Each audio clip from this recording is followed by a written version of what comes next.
Muy buenos días para todos, estimada comunidad. Mi nombre es Juan Felipe Salceo Alvarado. Vengo en representación de la firma Optimus Health Services, encargada de liderar el proceso del sistema de gestión de seguridad y salud en el trabajo en su copropiedad.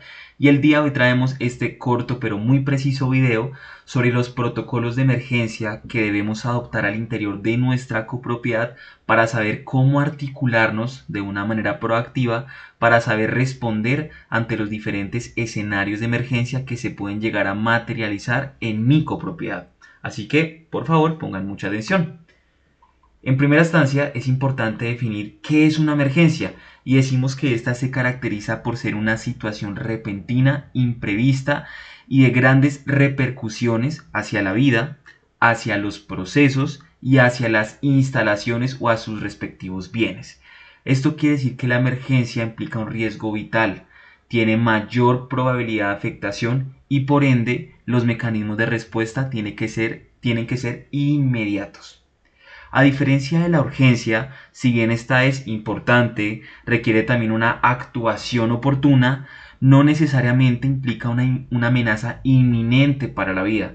Puede esperar un poco para su atención. Y eso es muy importante tenerlo en cuenta al momento de definir este concepto de emergencia, porque muchas veces lo utilizamos en un concepto equivocado y empezamos a desplegar un montón de mecanismos de una forma innecesaria. Ahora bien, es importante entender que existen amenazas que son causadas por el hombre, llámese incendios, explosiones, atentados terroristas, fugas de gas, entre otros escenarios adicionales, como también amenazas que son de origen natural, que son las más difíciles de predecir. Aquí podemos destacar los sismos, los terremotos, los tsunamis, los huracanes, los vendavales, entre otros más. Sin embargo, independiente de la clasificación de la emergencia, cada una de estas va a tener unas características específicas o unos elementos como nosotros lo hemos denominado. Primero, que existe una amenaza, en pocas palabras, una probabilidad de ocurrencia. Segundo, existe un grado de exposición de acuerdo a las características propias de mi edificación, de mi organización, a la cual vamos a denominar vulnerabilidad. Y como tercer elemento existe una víctima, quiere decir unos dolientes que pueden ser catalogados en personas, bienes, procesos o inclusive también el goodwill, la reputación de una organización al no responder de manera efectiva ante ese tipo de escenarios. Esos son los tres elementos que componen una emergencia. Recordemos, amenaza, vulnerabilidad y víctima. Dentro del proceso del sistema de gestión de seguridad y salud en el trabajo, lo que nosotros hacemos es realizar un análisis de cada uno de estos componentes de la emergencia para poder estimar su nivel, su probabilidad y también su impacto.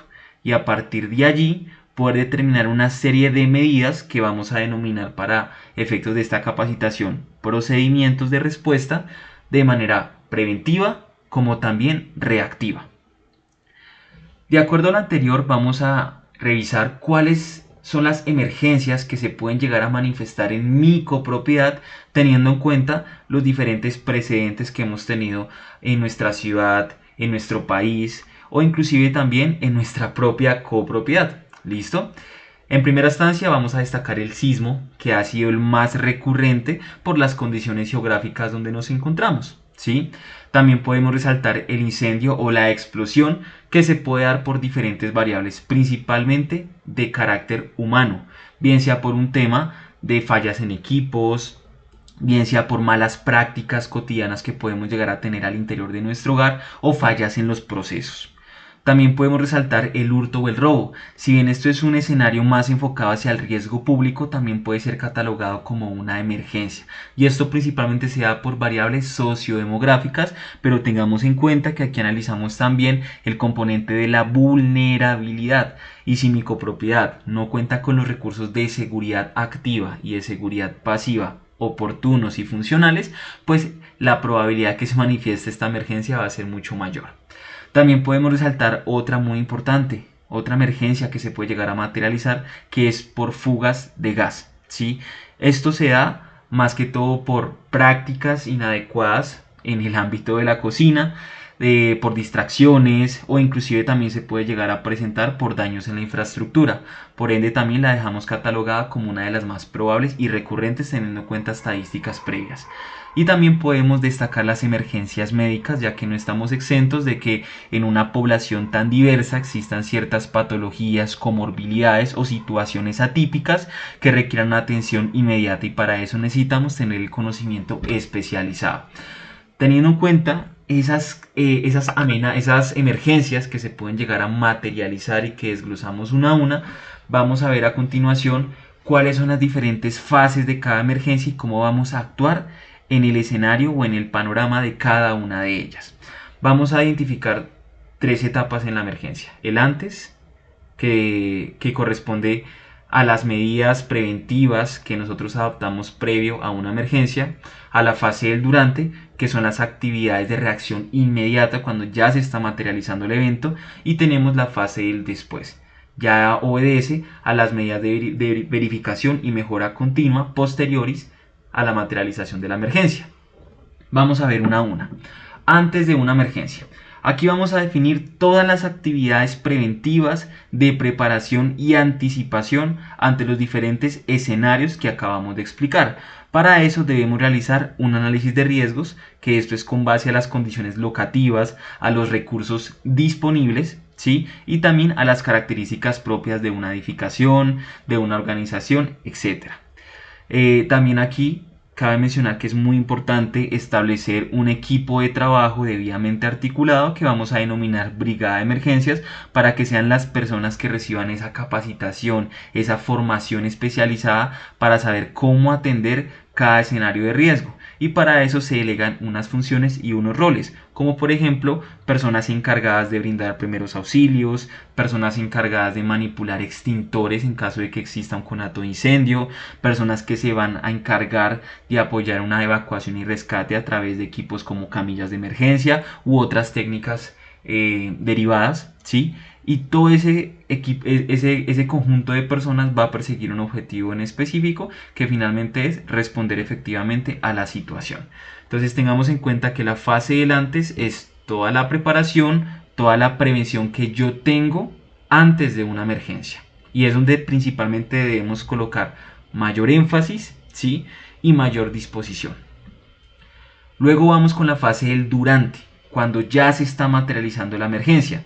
Aquí es muy importante tener en cuenta que dependiendo de la naturaleza de la emergencia, se despliega el escenario. Vamos a hablar, por ejemplo, del caso más frecuente, que sería sismo. En el caso de un sismo, siempre es muy importante, antes de proceder con una evacuación, autoprotegernos en el sitio donde nos encontremos, identificando superficies que sean lo suficientemente rígidas, en la cual yo me pueda resguardar por debajo en una posición fetal, esperando a que finalice el movimiento para posteriormente evacuar. ¿Listo? A diferencia de un conato de incendio o de una fase de incendio declarada, donde ya se requiere bien sea una intervención a través de un equipo de extinción, si tengo el conocimiento especializado, cuando estamos en una fase de conato, o si ya estoy en una fase de incendio declarada, pues una evacuación inmediata de las instalaciones. ¿Listo? Es importante tener en cuenta que aquí juega un papel crucial los diferentes medios de apoyo que yo tenga a mi disposición, como lo es una alarma de emergencias, para notificar a todas las personas que estén en ese momento en la instalación que debemos evacuar hasta un punto de encuentro. Un punto de encuentro que debimos haber socializado y estandarizado en la fase del antes, de una forma preventiva, no reactiva. Aquí también pues obedece mucho la importancia de mantener la calma, ya que en estos momentos de tensión las emociones pueden jugar a favor o en contra. Y como somos seres humanos, seres que somos 99% emociones, es importante tratar de mantener ese control con el fin de poder promover en el espacio donde nos encontramos, a nuestro alrededor, a nuestro prójimo, justamente calma y tranquilidad. ¿Listo? Si vamos a revisar las actividades después de una emergencia, aquí ya es el momento donde nos encontramos seguros, en ese punto de encuentro donde ya hemos logrado evacuar, donde viene pues un ejercicio posteriori, donde inicialmente realizamos un censo de las personas que evacuaron. También es muy importante que en la fase del antes, por eso recalco que es la más importante de todas, tengamos un censo poblacional en nuestra copropiedad para saber cuántas personas residen o trabajan allí. También tener una estadística de cuántas personas se encuentran en condición de discapacidad permanente, cuántas personas se encuentran en una condición de movilidad reducida, cuántos adultos mayores tenemos, cuántos menores de edad podemos llegar a tener. Esa información es muy importante tenerla previamente para que en el momento de una emergencia, cuando ya estemos en la fase del después, podamos saber cómo levantar ese censo y cómo hacer un seguimiento específico caso a caso. Cuando vayamos a retomar las instalaciones después del evento, siempre debemos hacer una inspección locativa para mirar si hubo daños estructurales y reportarlos oportunamente porque pueden ocurrir riesgos colaterales. En algunos casos también se va a requerir una atención médica si se sufrieron daños o inclusive también psicológica, ya que muchas veces estos eventos pueden generar trastornos o ciertas condiciones mentales que es importante prestarles atención para evitar de pronto que se desarrollen aún más.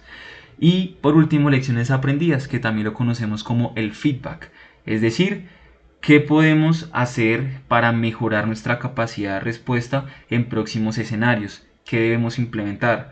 ¿Será que necesitamos mayor capacitación? ¿Será que necesitamos ampliar la capacidad de recursos? Todo eso me lo da la retroalimentación.